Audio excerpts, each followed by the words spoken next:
잘 알지는 못합니다 제가. 아 소녀시대를.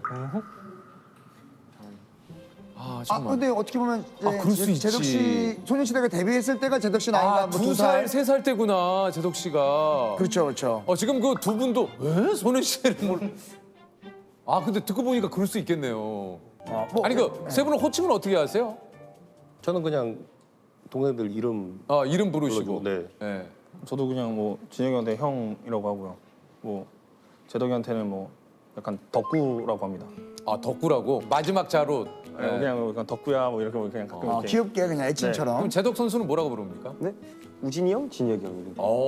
처음에 선촌에 제덕 선수 처음 왔을 때는 저한테 아예 말을 안 시켰어요. 아예 한두 달 동안 질문을 하지를 않았어요, 저한테. 근데 이제 형이라고 이제 그러면서 형 뭐 의무실 갔다 올게요 뭐 이러면서 이제 그때부터 이제 말을 붙여주기 시작을 하더라고요. 처음에는 좀 네. 많이 어려워서 그랬어요? 네, 일단 첫 대표팀 되고 나서도 진혁이 형은 이제 전부 오진혁 삼촌, 오진혁 아저씨 이렇게 불러놨는데 진혁이 형이라 부르긴 또 그렇고 그래가지고 좀 약간 처음에는 좀 힘들었습니다.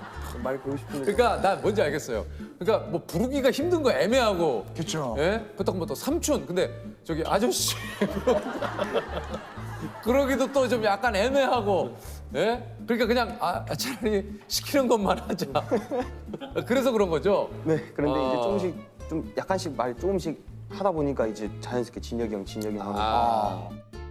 가끔 그 두 분 제덕군의 얘기를 못 알아듣는 경우도 있습니까? 줄임말 뭐 잘 못 알아듣는 거. 제덕 선수가 저한테는 그 줄임말을 쓰지 않았어요. 네, 그냥 있는 그대로 쪼록 얘기를 해주니까 저는 그냥 당연히 알아들었고 그냥 대답했지 줄임말을 쓰지 않았어요. 뭐 재밌는 에피소드도 좀. 그 도쿄에서 이제 같이 방을 쓰다 보니까 제 룸메이트가 이제 김지혁 선수였고 그래요. 또 이제 옆방에 이제 우진혁 선수가 이제 방을 쓰고 있었는데 자면서 내가 좀 코를 고는데 괜찮겠냐. 일단 오늘은 자보고 불편하면은 우리가 내일 침대를 옮겨서 거실에서. 갈게. 네.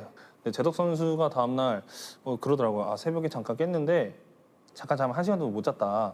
춥다 자기가. 제가 추운 걸 못 참겠어서 밖으로 좀 나갔으면 좋겠다. 그래 너가 올림픽을 컨디션 너가 잘해야 되니까 우리가 옮겨줄게 하고 갔는데 이게 이러고 나서 이제 모 방송사를 가서 이제 인터뷰를 같이 하는데 추워서 나간 게 아니라 코골이 때문에 잠을 못 자겠어 나간 거다. 이러는 거예요.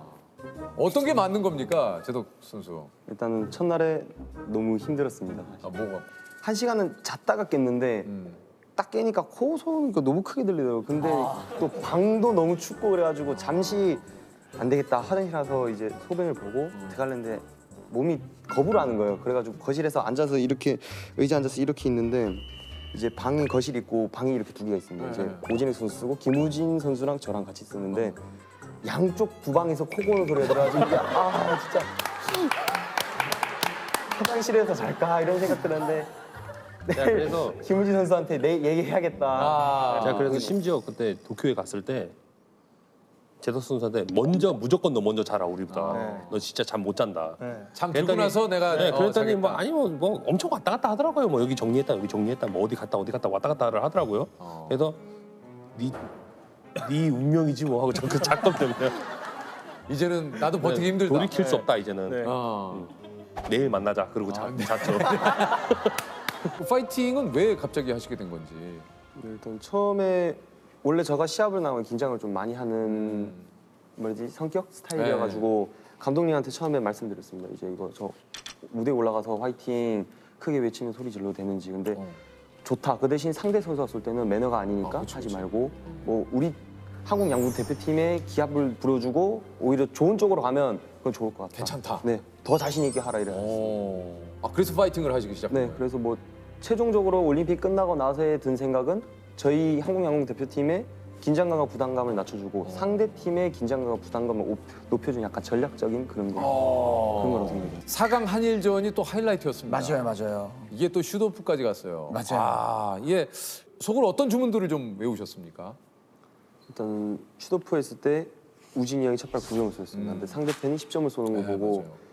우진이 형 그래도 잘하셨습니다. 바람이 어디로 부는지 알려주셨고 이제 그거를 참고해서 쏘는데 이 10점을 쏴야 된다는 부담감이 살상 너무 컸습니다. 제가 쏴놔야지 오진혁 선수가 그래도 한 번 여유를 갖고 쏘지 않을까. 근데 생각이 많았던 한 발이었는데 팔을 들고 슈팅하기 전에는 이 생각이 많습니다. 10점, 10점, 10점. 근데 슈팅을 딱 하기 전에는 아니다. 나가도 9점이니까 욕심 부리지 말고 최선만 다하자. 이러면서 슈팅을 했는데 그게 저는 날아가면서 감각이 없었습니다. 이게 뭐 8점, 7점, 9점 들어가는 느낌이 없었는데 모르겠다 하고 쐈는데 그냥 이제 스크린이 있거든요. 보니까 10점이 들어가가지고 막 뛰어나오면서 약 파이팅 더 크게 했습니다. 모르겠다 이렇게 쐈는데. 생각이 많아가지고 그게. 아, 야.